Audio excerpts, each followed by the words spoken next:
Mesdames, Messieurs, bonsoir. Voici les titres du journal.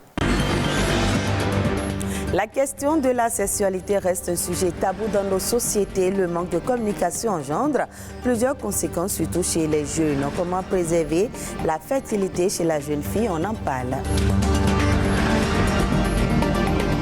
Plusieurs localités du Bénin sont confrontées depuis quelque temps au phénomène d'inondation, conséquence des dernières précipitations. Le niveau d'alerte est au rouge.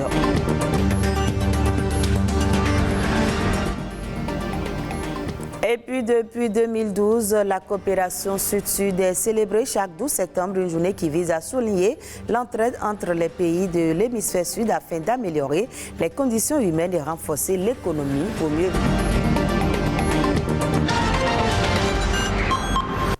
Merci de votre fidélité. La sexualité est l'un des premiers sujets auxquels les jeunes sont confrontés. Malheureusement, pour de nombreux parents, c'est encore un sujet tabou, une attitude qui engendre parfois des conséquences désastreuses dans la vie des jeunes filles inconscientes de la nécessité de sauvegarder leur fertilité.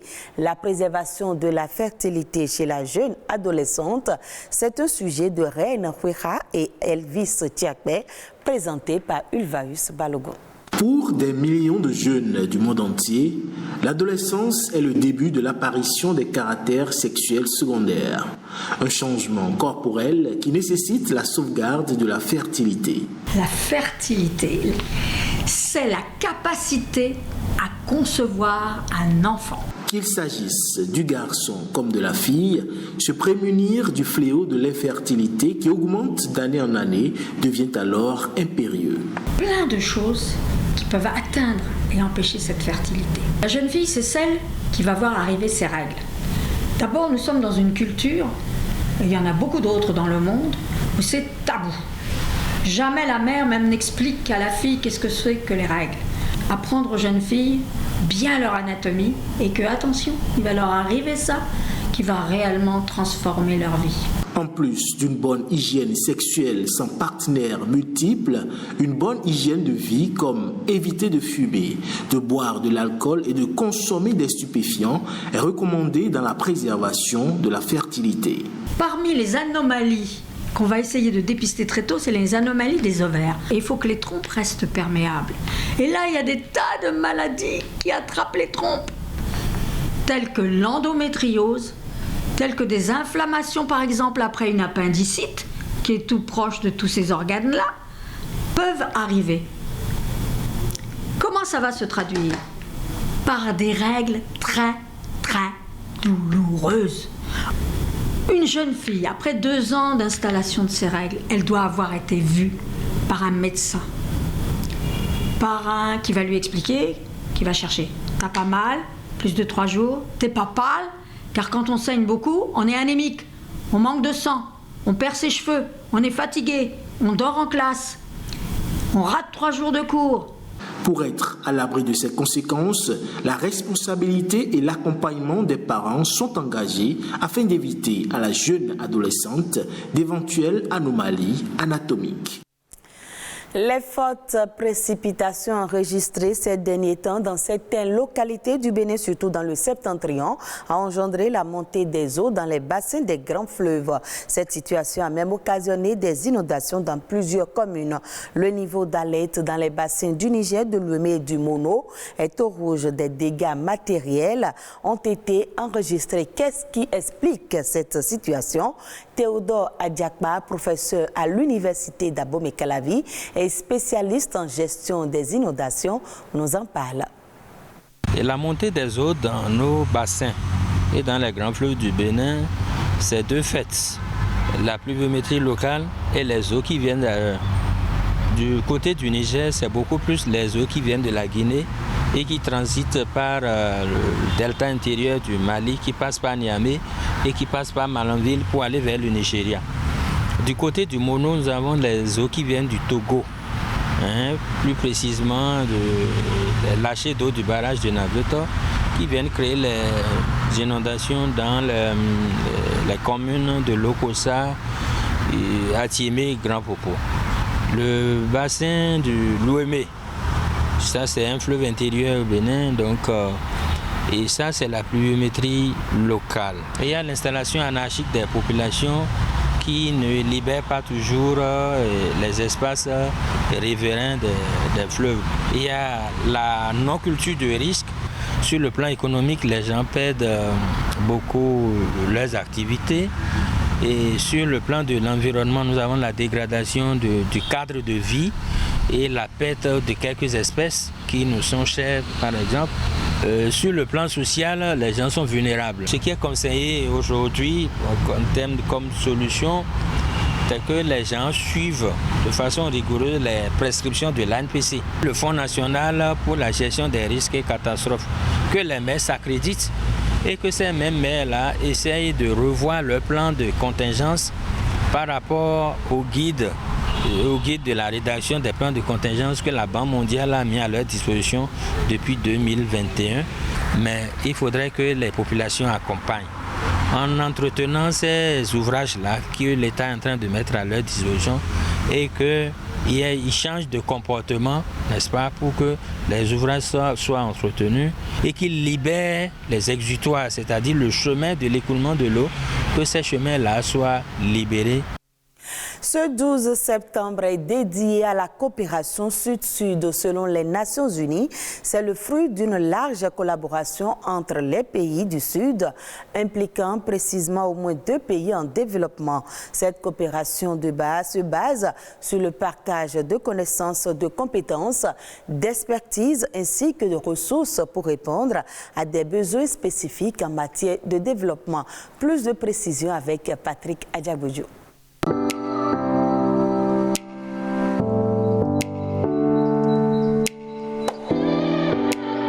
Ce 12 septembre, les pays à l'échelle mondiale célèbrent la journée des Nations Unies pour la coopération Sud-Sud dans une situation exceptionnelle créée par la pandémie de la Covid-19 qui continue à avoir des impacts considérables sur les vies humaines et les économies de tous les pays sans exception.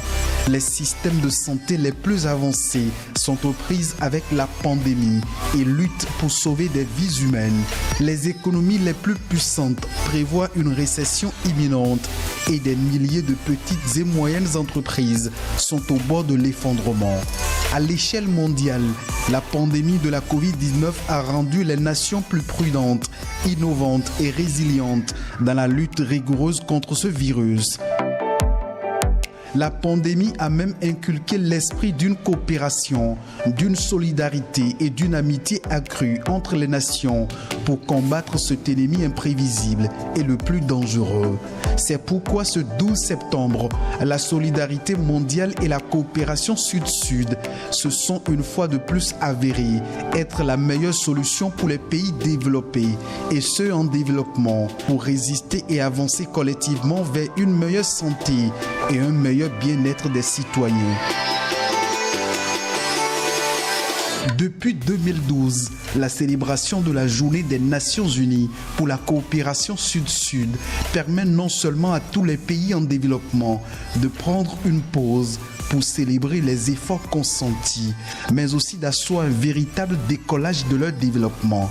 L'occasion est également propice aux Nations Unies d'encourager l'autosuffisance des pays en développement en renforçant leur capacité à trouver des solutions créatives et innovantes pour faire face à leurs problèmes de développement. Suivons à présent la nation en bref avec Ulvaeus Balogun.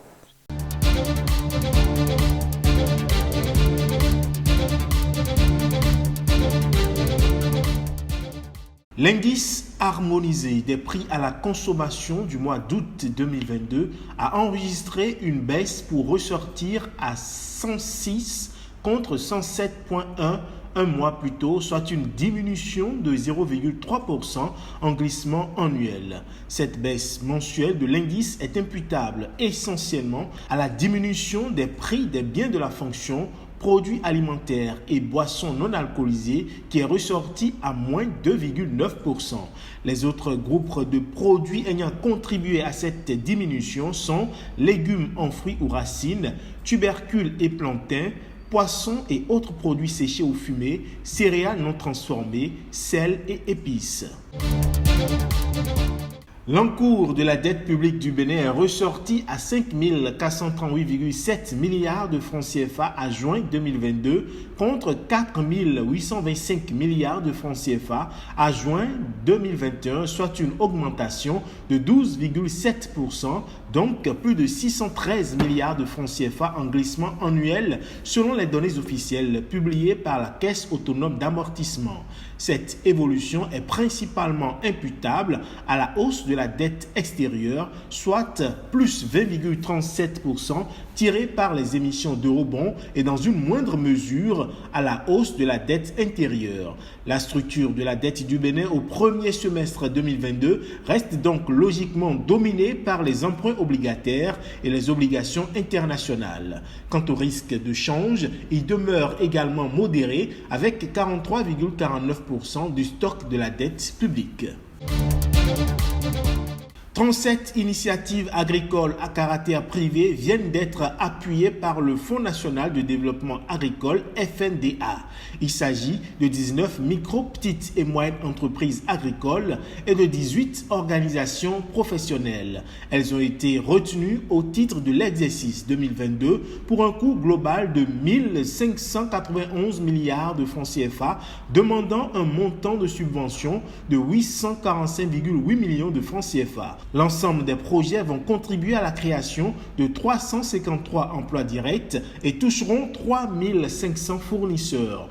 Pour rappel, l'appel à projets a ciblé plusieurs filières, notamment le manioc, le riz, le maïs, le soja, le maraîchage, la pisciculture, la mangue, puis la viande et le lait.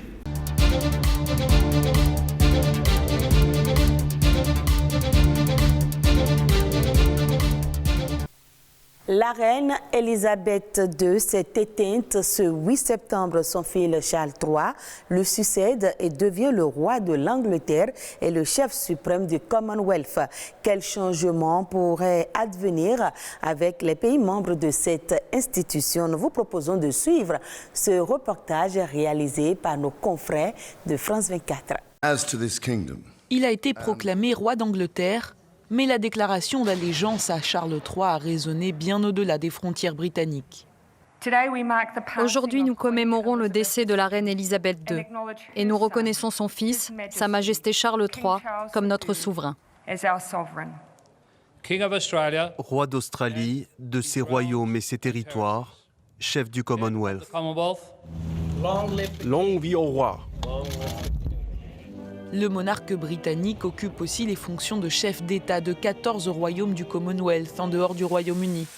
L'association compte en plus 41 autres membres, parmi lesquels le Togo et le Gabon, 2 pays sans lien colonial avec la Grande-Bretagne, mais qui ont tout de même rejoint l'organisation cette année. La reine Elisabeth II avait anticipé la fin de l'Empire, mais elle a toujours veillé à garder des liens forts avec le Commonwealth, bien qu'au fil des années, le nombre de royaumes n'ait fait que diminuer.